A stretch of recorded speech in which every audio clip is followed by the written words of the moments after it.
तर त्यांच्या अनेक रूप आमच्या बघण्यामध्ये आहेत. त्यात प्रामुख्याने शेतकरी, क्रांतिकारक, दादांनी फार मोठं क्रांतिकार्य केलेलं आहे. ते आपल्याला फक्त ऐकून माहिती, पण नेमकं काय केलं ह्याची कल्पना नसते. ते क्रांतिकारक होते. गावात सरपंच म्हणून त्यांनी काम केलेलं आहे. पुराणकथाकार होते. गावात पोथी लावलेली असायची आणि ते पोथीचा अर्थ सांगायला जायचे. आणि गरिबांचे वाली. एखादा गरीब दिसला की यांचं अंतःकरण कळवळलंच म्हणून समजा. एक छोटासा प्रसंग सांगतो लहानपणचा, आठवला म्हणून सांगतो. आम्ही शाळेत होतो आणि घरची परिस्थिती साधारण जेमतेमच होती. जे काही शेतात पिकल त्याच्यावरच वर्षभर सगळं गुजराण व्हायची. आणि एकदा एक गावातला एक गरीब माणूस आला, वाड्याच्या दरवाजात आला आणि महाराजांना म्हणाले की महाराज काय करा म्हणले, मला ज्वारी द्या म्हणले.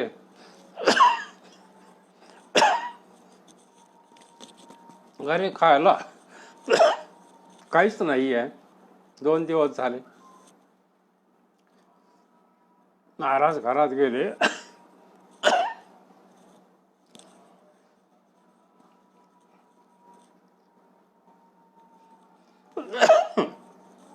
घरातली पायलीभर ज्वारी आणली, त्याला देऊन टाकली. त्याच्यानंतर आमची आई म्हणली, अहो म्हणले ज्वारी त्याला देऊन टाकली, आता लेकरांच्या पोटात काय घालू. कारण घरची परिस्थिती साधारण होते आणि घरच्यापुरती तेवढीच ज्वारी शिल्लक होती. पण समोर गरीब बघितल्यानंतर त्यांना आपली मुलं बाळं काय खातील ह्याचा विचार त्यांच्या मनात आला नाही. त्यांनी ज्वारी उचलली पटकन देऊन टाकली. गरिबाचा कळवळा त्यांना अतिशय येत होता आणि प्रत्येक प्रसंगात गरिबाला मदत कशी करता येईल याच्याकडे त्यांचा ओढा जास्त होता. गावात असताना मराठवाडा मुक्ती संग्राम मध्ये त्यांनी भाग घेतला. त्यावेळेला देश स्वतंत्र झाला, पण हैदराबाद संस्थान स्वतंत्र नाही झालं. निजामाने सांगितलं माझं संस्थान मी देणार नाही. मग शेवटी पोलीस ॲक्शन करून ते संस्थान ताब्यात घ्यावं लागलं. पण त्यावेळेला हे स्वातंत्र्य सैनिक गप्प बसले नाही. स्वातंत्र्यपूर्व काळात स्वातंत्र्य सैनिक म्हणून यांनी काम केलेलं आहे शेलुकर महाराजांनी. मग हे स्वातंत्र्य सैनिक गप्प नाही बसले. त्यांनी मराठवाडा मुक्ती संग्राम नावाची चळवळ चालू केली. त्यासाठी भूमिगत झाले. कारण जे चळवळ काम करत होते त्यांना निजामाचे पोलीस पकडून न्यायचे, त्यामुळे ते भूमिगत झाले. बरेच दिवस ते घरीच येत नव्हते, बाहेरच कुठं असायचे काय माहीत नसायचं. आणि त्या मराठवाडा मुक्ती संग्राममध्ये त्यांचं खूप मोठं योगदान आहे.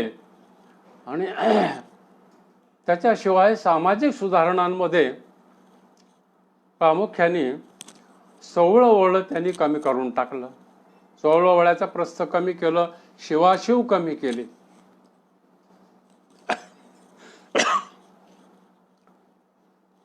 त्यांचा दृष्टिकोन हा राष्ट्रीय दृष्टिकोन होता, संकुचित नव्हता.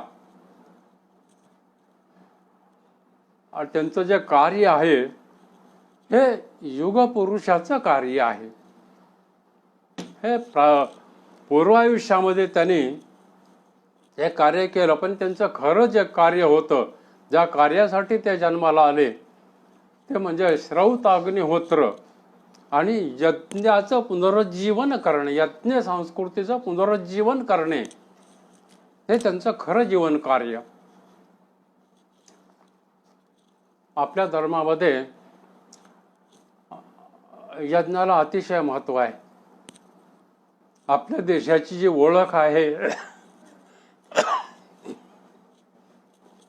आपल्या देशाची काय ओळख आहे आपल्यालाच माहीत नसतंय. नीट लक्षात ठेवा, आपल्या देशाला बाहेरच्या जगातले लोक काय म्हणून ओळखतात त्याला आपल्या देशाची ओळख असं म्हणावं. आपल्या देशाला बाहेरच्या जगातले सगळे लोक अध्यात्मप्रधान यज्ञ संस्कृतीचा देश असं म्हणून ओळखतात. अध्यात्मप्रधान यज्ञ संस्कृतीचा देश अशी आपली बाहेरच्या जगात खरी ओळख आहे. आणि ही जी ओळख आहे त्याच्यामध्ये अध्यात्म शिल्लक राहिलं काही प्रमाणात, पण यज्ञ मात्र पूर्णतः संपून गेले. आपल्या देशाची खरी ओळखच पुसून गेली. त्याला राष्ट्रीय ओळख असं म्हणता येईल, ती ओळख पुसून गेली. आपल्या धर्माने अग्नी उपासना ही अनिवार्य केलेली आहे. लग्न केल्यानंतर त्या नवरा बायकोकडून हवन करून घेतलं जातं. त्याचं कारण त्यांनी पुढे आयुष्यभर हवन करावं, अग्नीची उपासना करावी, एवढ्यासाठी हवन करून घेतलं जातं. हा आपल्या धर्माचा हा आदेश आहे. मग आपल्या धर्माचा उद्देश काय आहे?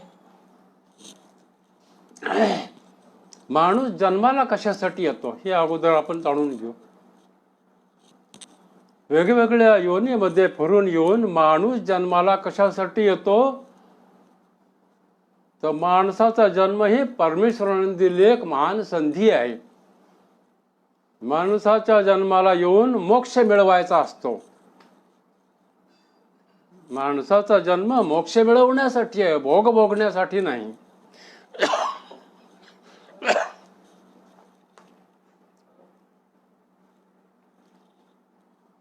माणसाचा देव बनण्यासाठी मनुष्याचा जन्म आहे.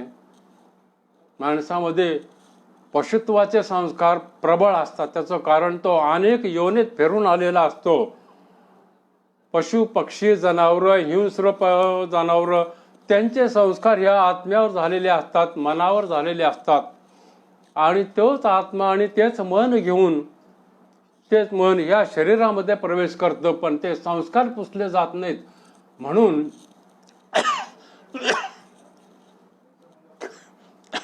माणसामध्ये चांगले आणि वाईट दोन्ही प्रकारचे गुण असतात. तर माणसातून देवत्वाप्रत जाणे हा मनुष्य जन्माचा उद्देश आहे.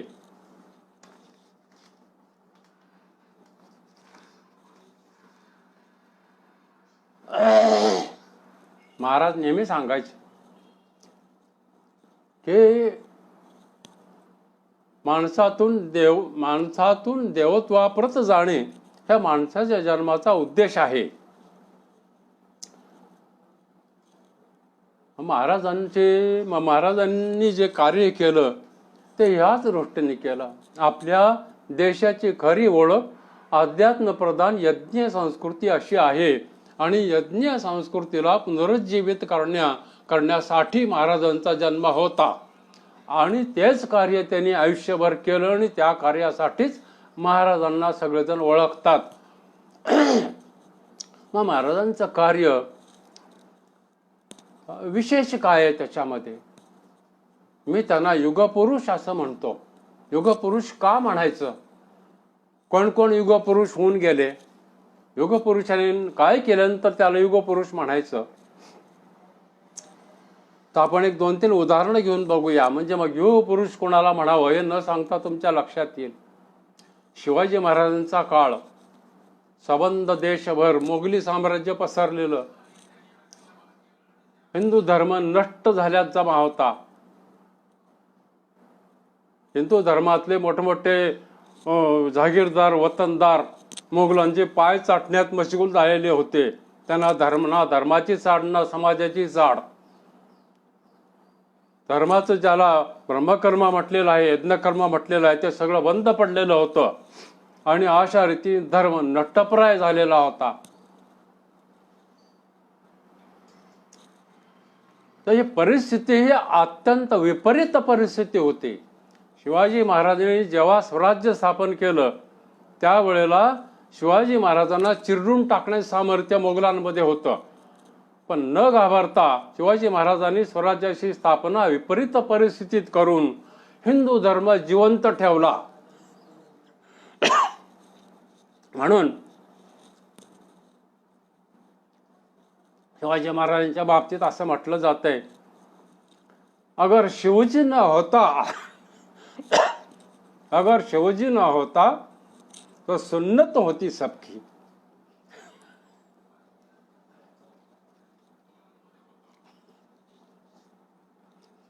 शिवाजी महाराज जर झाले नसते तर औषधालय हिंदू शिल्लक राहिला नसता. त्याने युग परिवर्तन केलं, युग बदलून टाकलं. प्रतिकूल काळ होता त्याला अनुकूल केलं, म्हणून ते युग पुरुष होते.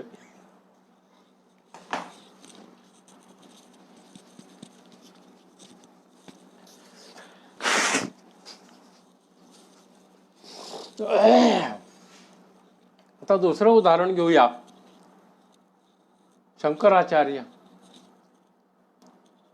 शंकराचार्यांच्या काळामध्ये काळ कसा होता? वेद कचऱ्यात पडले होते, मंदिरं ओस पडली होती, मंदिरात कुत्रे फिरत होते, कुणीही देवदर्शनाला जात नव्हतं. मग देशभरात होतं काय त्यावेळेला? त्यावेळेला देशभरामध्ये तांत्रिक मांत्रिकांचं साम्राज्य होतं. मोठमोठे तांत्रिकांचे सम्राट होते. ते लोकांना शिकवायचे. आम्ही जे तुम्हाला सांगतो तंत्रमंत्र तेच वेदांनी सांगितलेलं आहे. तंत्र मंत्र हा जो पंथ आहे हा वैदिक पंथ आहे, म्हणून तुम्ही आमचं अनुसरण करा. वेदांची खोटी शिकवण ते लोकांना शिकवायची, लोकांची दिशाभूल करायचे. अशा रीतीने आणि जे ऐकत नव्हते त्यांचा नायनाट करायचा मंत्रतंत्राच्या साहाय्याने. म्हणून घाबरून लोक मंत्रतंत्रवाल्याच्या पंथामध्ये सामील होत होते. खुशीनं होत नव्हते, आनंदानं होत नव्हते, घाबरून त्यांच्या पाठीमागे जात होते. कारण त्याला पर्यायच कोणी नव्हता. या मांत्रिक तांत्रिकांना धडा शिकून लोकांना संरक्षण देणारी मजबूत ताकद उभीच राहिलेली नव्हती. सबंध देशभर मांत्रिक तांत्रिकांचं साम्राज्य पसरलेलं होतं. मोठमोठे राजे सुद्धा त्या तांत्रिकांचे गुलाम झालेले होते. वेद आणि ब्राह्मण यांना कोणीही विचारत नव्हतं. अशी नष्टप्राय मृतप्राय अवस्था आपल्या धर्माची, वैदिक धर्माची आणि वेदांची शंकराचार्य ज्या काळात झाले त्या काळात झालेली होती. मग शंकराचार्यांचं वैशिष्ट्य काय आहे, मोठेपणा काय? तर अशा विपरीत परिस्थितीमध्ये शंकराचार्यांनी अल्प वयात, त्यांना केवळ 32 वर्षाचं वय लाभलं होतं. एवढ्या लहान वयामध्ये असे तो हिमाचल देशभर प्रवास करून तांत्रिकांच्या मोठमोठ्या विद्वानांबरोबर वादविवाद केला. आणि हे तंत्रमंत्रशास्त्र जे आहे ते वेद विरोधी आहे, वेदबाह्य आहे, याला वेदांमध्ये आधार नाही, हे त्यांनी पटवून दिलं.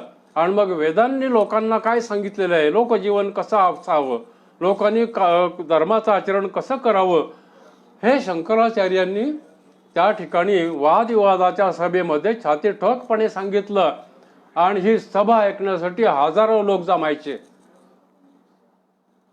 अशा रीतीने तांत्रिक तंत्रमंत्र पंथातल्या मोठमोठ्या महान तांत्रिक मांत्रिकांना शंकराचार्यांनी हरवलं. कित्येक वेळा त्यांच्यावर प्राणघातक हल्ले करण्यात आले, ह्याला मारून टाकावं म्हणून. परंतु सुदैवानं ते शंकराचे अवतार असल्यामुळं त्यांना मृत्यू हात लावू शकला नाही. एक छोटा प्रसंग सांगतो. एक महान तांत्रिक होता, त्याला त्यांनी कर्नाटकातली गोष्ट आहे, त्याला त्यांनी वादविवादामध्ये हरवलं. आणि हरवल्यानंतर त्याला अपमान वाटला. मग तो तंत्रमंत्रामध्ये प्रवीण होता. त्याने आपल्या तांत्रिक प्रयोगाच्या जोरावर एक कृत्या निर्माण केली. कृत्या म्हणजे राक्षसीण. ती त्याच्यासमोर उभा राहिली. बोल म्हणले, काय काम आहे? त्याने सांगितलं, ह्या शंकराचार्याला मारून टाक.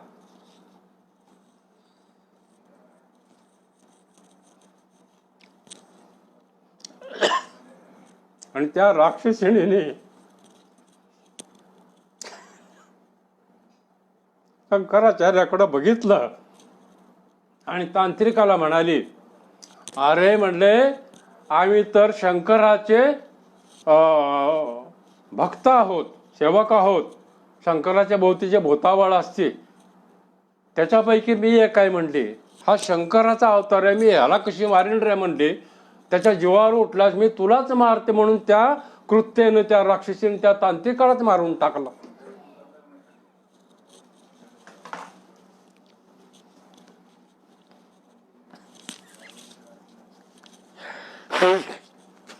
अशा रीतीने अनेक जीवावरच्या संकटातून खूप प्रसंग आहेत, सगळे या ठिकाणी सांगता नाही येणार.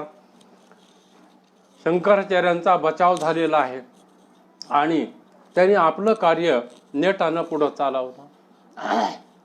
तर तांत्रिक मांत्रिकांचं प्राबल्य कमी करून वेदधर्माचं पुन्हा पुनरुज्जीवन करणे हे शंकराचार्यांचं जीवन कार्य होतं. आणि आपल्या देशामध्ये त्यांनी आपल्या अल्पायुष्यामध्ये 32 वर्षाच्या आयुष्यामध्ये हे कार्य पूर्ण करून मगच ते गेले.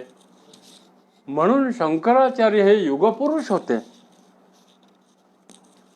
नष्ट झालेला, मृतप्राय झालेला धर्म त्यांनी पुन्हा पुनरुज्जीवित केला आणि शंकराचार्य होते म्हणून आज हिंदू धर्म शिल्लक. अन्यथा आज हिंदू धर्म तुम्हाला शिल्लक दिसला नसता, वैदिक धर्म शिल्लक दिसला नसता, यज्ञयाग शिल्लक दिसले नसते आणि ह्या देशाला यज्ञ संस्कृती हे नामाभिधाने केव्हा संपून गेला असतं. म्हणून शंकराचार्य हे युगपुरुष होऊन गेले. युगाला कलाटणी देऊन धर्माला पुन्हा पुनरुज्जीवित करणारे युगपुरुष होऊन गेले. तसं आणखीन एक उदाहरण आहे. राजा शालिवाहन. शालिवाहन आपल्या पंचांगावर लिहिलं तर शालिवाहन शके. त्या शालिवाहनाच्या नावाने कालगणना सुरू झाली म्हणून शालिवाहन शक सुरू झाला. तो महान पराक्रमी राजा होता. शालिवाहनाच्या काळात अशीच विपरीत परिस्थिती होती. बाहेरचे जे आक्रमक होते शक, हुण, बर्बर, यवन हे वारंवार उत्तरेकडून हिमालयाच्या पलीकडून येऊन उत्तर भारतावरती आक्रमण करायचे. त्या राजांबरोबर त्या ठिकाणच्या लढाया करायचे. कधी जिंकायचे, कधी पराभूतून पळून जायचे. पण शेकडो वर्ष ह्या त्यांच्या कारवाया, हे त्यांचे हल्ले आपल्या देशावर सातत्याने चालू राहिले. कारण का? आपला देश श्रीमंत होता, आपल्या देशात सोनं भरपूर होतं, आपल्या देशात पैसा भरपूर होता, आपल्या देशात गोधन भरपूर होतं, आपल्या देशात ज्ञान भरपूर होतं. असा समृद्ध देश त्यांना पाहिजे होता. कशासाठी? लूटमार करून इथलं धन संपत्ती सोनं लुटून नेण्यासाठी पाहिजे होता. त्यांना ज्ञानाशी देणं घेणं नव्हतं. आणि वारंवार आक्रमण करून, हल्ले करून उत्तर भारतावरती त्या ठिकाणच्या राजांबरोबर यांचं पुन्हा पुन्हा युद्ध व्हायचं, लढाया व्हायच्या. राजे कधी हारायचे, कधी जिंकायचे. असं शेकडो वर्ष चाललं आणि कधीतरी ह्या गोष्टीला मर्यादा असते. हे हिमालयीन भागातले ज्या बॉर्डरवरचे जे राजे, ते राजे युद्ध करून करून थकून गेले. पण त्यांचे आक्रमण थांबले नाही. त्या पुन्हा पुन्हा ताज्या दमाने येऊन आक्रमण करायचे. अशा रीतीने त्या थकलेल्या राजांना हारवून हारवून हारवून एक एक एक एक राज्य या आक्रमकांनी शक होणं बरोबर या लोकांनी, या रानटी टोळ्या होत्या, ह्यांना धर्म नव्हता, ह्यांना संस्कृती नव्हती, ह्यांना फक्त लुटमार करणंच माहिती होतं. धनसंपत्ती लुटून न्यायची, बायका लुटून न्यायच्या, माणसं मारून टाकायची, देश उजाड करून टाकायचा, एवढंच माहिती होतं. त्याने राज्य ताब्यात घेतली उत्तर भारतातली आणि आक्रमण करत करत करत ते महाराष्ट्रापर्यंत आले. शालिवाहन हा महाराष्ट्रात जन्मलेला राजा. शालिवाहनाने त्याला हे सगळा इतिहास माहिती होता. तो तरुण होता. शिवाजी महाराजांसारखंच त्याने सुद्धा आपले मित्र मावळे गोळा केले. त्यांना सांगितलं की आपण जर ह्यांना थांबवलं नाही तर आपला देश शिल्लक राहणार नाही, आपला धर्म शिल्लक राहणार नाही. शपथ घ्या म्हणले. धर्मरक्षणासाठी आम्ही प्राणाची बाजी लावून आयुष्य सुद्धा आम्ही खर्ची घालू, पण ज्या आक्रमकांना आम्ही हाकलून लावूच लावू. आणि असे प्राणावर उतरणारे मित्र त्यांनी जो भोवताली गोळा करून त्यांनी त्या शक होऊन आणि बरोबर ह्या रानटी टोळ्यांबरोबर युद्ध करायला सुरुवात केली. हे ध्येयानं प्रेरित झालेले होते. धर्मरक्षणासाठी प्राणावर उदार झालेले हे सैनिक होते. आणि मग याने त्या आक्रमकांना हरवत त्यांना पाठीमागं ढकलत पार हद्द पार करून टाकलं. कित्येक आक्रमकांनी हिंदू धर्म स्वीकारला. त्यांना असा हद्दपार केलं की ते पुन्हा म्हणून हिंदुस्थानाकडं त्यांनी वळून बघितलं नाही. आणि शालिवाहनाचं सबंध देशावर साम्राज्य निर्माण झालं, हिंदवी स्वराज्य निर्माण झालं, हिंदू राजाचं, हिंदू धर्माचं साम्राज्य निर्माण झालं. हे शालिवाहनाचं मोठेपण आहे. हा शालिवाहनाचा पराक्रमी तेजस्वी इतिहास आहे. आपण माहिती करून घेणं आवश्यक आहे. त्यानंतर शालिवाहनाच्या नावाने शक सुरू झाला, कालगणना सुरू झाली. तेव्हापासून कालगणना करणाऱ्या पंचांगावरती शालिवाहनाचं नाव होतं. शालिवाहन शक्य 1942, म्हणजे शालिवाहनाला होऊन 1942 वर्षे झाली. तर शालिवाहन हा युगपुरुष होऊन गेला. नष्टप्राय होणाऱ्या धर्माला त्यांनी पुन्हा जीवदान दिलं. नष्टप्राय होत चाललेल्या देशाला पुन्हा जीवदान दिलं. हा देश, हा धर्म, ही संस्कृती त्यांनी पुन्हा जिवंत केली. म्हणून शालिवाहन हा युगपुरुष होता. शालिवाहन राजा युगपुरुष होता. शंकराचार्य युगपुरुष होते. शिवाजी महाराज युगपुरुष होते. आणि मी म्हणतो सेलुकर महाराज युगपुरुष होते. कसं ते लक्षात घ्या. हा देश अध्यात्म प्रधान यज्ञ संस्कृतीचा देश. परंतु गेल्या 2000 वर्षाचा इतिहास पाहता शालिवाहनाच्या नंतरचा आपल्या देशामध्ये अग्निहोत्री झाला नाही, यज्ञ झाले नाहीत. कारण पुन्हा पुन्हा आक्रमकांनी आक्रमण करणं चालू ठेवलं. त्यामुळं समाज जीवन अस्ताव्यस्त झालं, छिन्नभिन्न झालं. धर्मरक्षण करणं अत्यंत कठीण होऊन बसलं. लोकांच्या तोंडी अशी भाषा होती की हे कलियुग आहे. कलियुगामध्ये धर्माचा क्षय व्हायचाच, अधर्माचाच जय व्हायचा. हे पराभूत मानसिकतेचं लक्षण आहे. त्यामुळं आता आपला धर्म जिवंत राहणं शक्य नाही. हे लोकांच्या मनात बसलेली भीती होती की आता आपलं काही खरं नाही, आता आपल्याला देव वाचवायला येणार नाही, अशी भावना निर्माण झाली. त्यात पुन्हा इस्लामी आक्रमण आलं. गेले 1400 वर्ष मुसलमानांनी आपल्या देशावरती राक्षसी आक्रमण करून राक्षसी पद्धतीने राज्य केलं. देवळं फोडून टाकली, तोडून टाकली, मूर्त्या तोडून टाकल्या, आया बहिणी भ्रष्ट केल्या, गावाच्या गावा उजाड करून टाकली. खायचं काय ही भ्रांत निर्माण झाली. लोक असं म्हणायला लागले, जीव कसा वाचवायचं पडलंय, धर्माचं काय करावं. जीव वाचवायचं पडलंय तिथं धर्म कशाचा आणि काय कशाचं, अशी भयानक भीतीग्रस्त अवस्था निर्माण झाली. ह्या 2000 वर्षामध्ये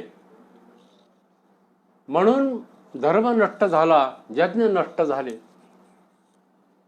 अशा परिस्थितीत शिवाजी महाराजांनी राज्य स्थापन केलं, स्वराज्य, हिंदवी स्वराज्य स्थापन करून हिंदू धर्म त्यांनी जिवंत ठेवला. आणि म्हणून आज आपण हिंदू म्हणून जिवंत आहोत. परंतु हिंदू म्हणून असलो तरी धर्माचं रक्षण झालं पाहिजे. धर्माचं जे वैशिष्ट्य आहे, जी जीवनमूल्य आहेत महत्वाची, हे जीवनमूल्य टिकली पाहिजेत. त्यातलं सगळ्यात महत्वाचं यज्ञ संस्कृती ही टिकली पाहिजे. तेलुकर महाराजांनी विचार केला. त्यांचा दृष्टिकोन हा राष्ट्रीय दृष्टिकोन होता. ते स्वतःपुरतं कधीच बघत नव्हते. आपला धर्मामध्ये यज्ञाला अनन्यसाधारण महत्वाची यज्ञ संस्कृती आहे. ही संस्कृती टिकली पाहिजे. पुन्हा यज्ञ पुनरुज्जीवित झाले पाहिजेत. याच्यासाठी आमचे आजोबा किसन महाराज सेलुकर यांनी पहिला सोमयाग केला. अग्निहोत्र घेऊन फळ्याला. तो बंद पाडायसाठी कोल्हापूरचे सत्यशोधक बंद पाडायसाठी मोर्चा घेऊन आले होते. लोकांनी त्यांना अडवून वाटेतूनच पिटाळून लावलं. हा भाग वेगळा, पण प्रचंड विरोध होता यज्ञ करण्यासाठी. अशा विरोधाला न जुमानता मोठ्या महाराजांनी अग्निहोत्र घेऊन सोमयाग केला. आणि मृत्यूपूर्वी दादांना म्हणजे येळूकर महाराजांना त्यांच्या वडिलांनी असं सांगितलं, बाबा म्हणले, या यज्ञामध्ये पशुबळी ही अनिष्ट प्रथा घुसलेली आहे आणि पशुबळीमुळं लोकांच्या मनात यज्ञाबद्दल घृणा निर्माण झालेली आहे, चीड निर्माण झालेली आहे. याच्यासाठी तू पशुबळी काढून टाकून सोमयाग कर. आणि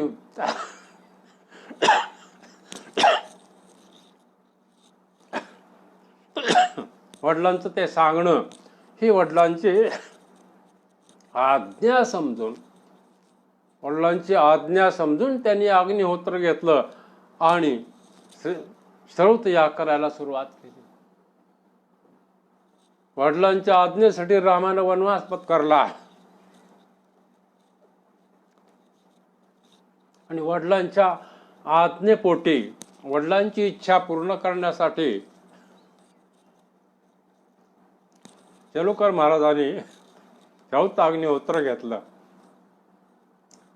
आणि त्यांनी अग्निहोत्र घेतल्यानंतर सुद्धा प्रचंड विरोध होता. अनुकूल परिस्थिती नव्हती. ह्या विरोधी परिस्थितीतून मार्ग काढून त्यांनी आपले यज्ञ पूर्ण केलेले आहेत. नांदेडला यज्ञ चालू असताना हे विरोध करणाऱ्यांचे मोर्चे येत होते. लातूरचा यज्ञ झाला त्यावेळेला विरोधकांचे मोर्चे आलेले होते. नंतर हे पोलिसांनी अडवून परत पाठवले. पण त्यांना विरोध करण्यासाठी आपले सुद्धा माणसं महाराजांनी तयार ठेवलेले होते, तरुण तयार ठेवलेले होते. अशा रीतीने विरोध झाला तर प्रतिकार करण्याची तयारी ठेवून त्यांनी कार्य स्वीकारलं, कार्य करायला लागले आणि आपलं कार्य तडीला नेलं. तर ह्या अशा पराकोटीच्या विरोधातून त्यांनी हे कार्य पुनरुज्जीवित केलं, त्याला पुन्हा वैभवाचे दिवस आणून दिले. म्हणून सेलुकर महाराज सुद्धा युगपुरुष होते. हे त्यांचं युगपुरुषाचं कार्य आहे.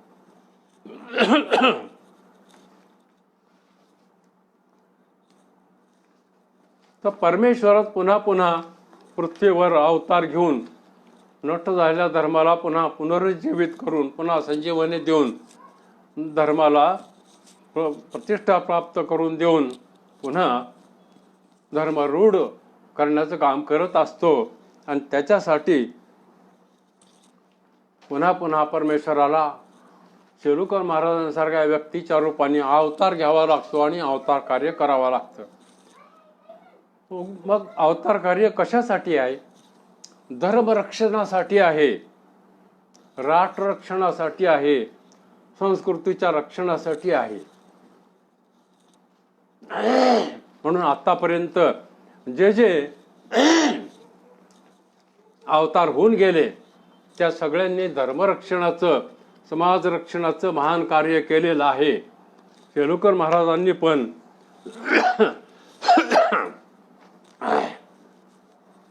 आपल्या धर्माला, संस्कृतीला ललामभूत असलेली, धर्माची ओळख म्हणून असलेली जी यज्ञ संस्था आहे ती यज्ञ संस्था पुनरुज्जीवित करून महान कार्य त्यांनी केलेलं आहे. तर त्यांच्यावरती एक पद्य आहे त्यांच्या कार्यावर केलेलं, करी यज्ञ कार्य भूवरी. इथे म्हणून दाखवतो आणि त्यानंतर हे बोलणं संपेल.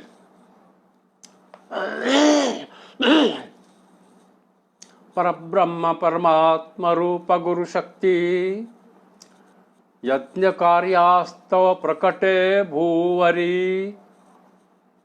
परब्रह्म परमात्म रूप गुरु शक्ती यज्ञ कार्यास्तव प्रकटे भूवरी. श्री रंगनाथ रूपे शिव अवतरले कमला रूपे प्रकटे शक्ती भूवरी. सद्गुरूचा अवतार हा कुण्या देवाचा अवतार नाही आहे. साक्षात सृष्टी निर्मिती करणारी परब्रह्म शक्ती, परमात्मा परब्रह्म शक्ती हीच गुरुरूपानं अवतार घेऊन धर्मरक्षणाचं काम करत असते. म्हणून परब्रह्म परमात्मा रूप गुरु शक्ती यज्ञ कार्यास्तव प्रकटे भूवरी. ही रंगनाथ रूपे शिवावतरले कमला रूपे प्रकटे शक्ती भूवरी असं या पद्यात म्हटलेलं आहे. धर्मनिष्ठ न्यायी पराक्रमी बुद्धिवंत निश्चयी विरागी कर्मयोगी श्रीमंत षड्गुणैश्वर्य मंडित कर्मयोगी विभूती करी सदैव यज्ञ कार्य भूवरी भारती. रचला भरतभूमी तैतिहास चातुर्मास्य याग स्वर्ग सत्र याग श्रौती विश्वनाथ शास्त्री द्वारा होती संपन्न सप्त सोमयाग.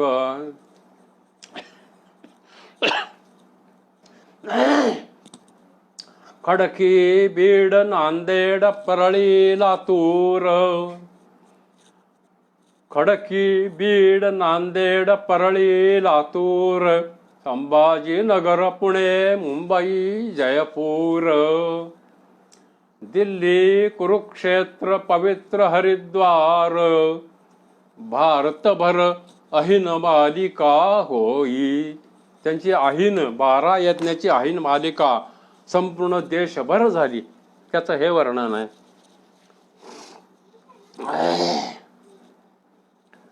गोदा काठी पावन गंगा खेड क्षेत्र इथेच वाढले महाराजांचे अग्निहोत्र. भारतभर होऊनी सोमयाग मालिका गवामयन सत्र यागाने इथेच सांगता. भारतभूचे अमृतपुत्र भारतभूचे अमृतपुत्र ज्ञानी दिग्विजयी कर्मवीर सूर्यासम तेजस्वी महाराजांचा संदेश असे सर्वांसाठी हा. महाराजांनी सगळ्यांना संदेश दिलेला आहे. भारतभूच्या अमृतपुत्रांनो भारतभूच्या अमृतपुत्रांनो ज्ञानभक्तियुक्त कर्मवीर व्हा. पराक्रमी पुरुषार्थी धर्मवीर व्हा. सूर्यपुत्रांनो तुम्ही तेजस्वी व्हा. सूर्यपुत्रांनो तुम्ही तेजस्वी व्हा. अवधूत चिंतन श्री गुरुदेव दत्त जानंद रंगनाथ स्वामी महाराज की जय. यज्ञ नारायण भगवान की जय. गुरुर्ब्रह्मा गुरुर्विष्णू गुरुर्देव महेश्वरः गुरु साक्षात् परब्रह्म तस्मै श्री गुरवे नमः. सद्गुरुनाथ महाराज की जय. यज्ञ नारायण भगवान की जय.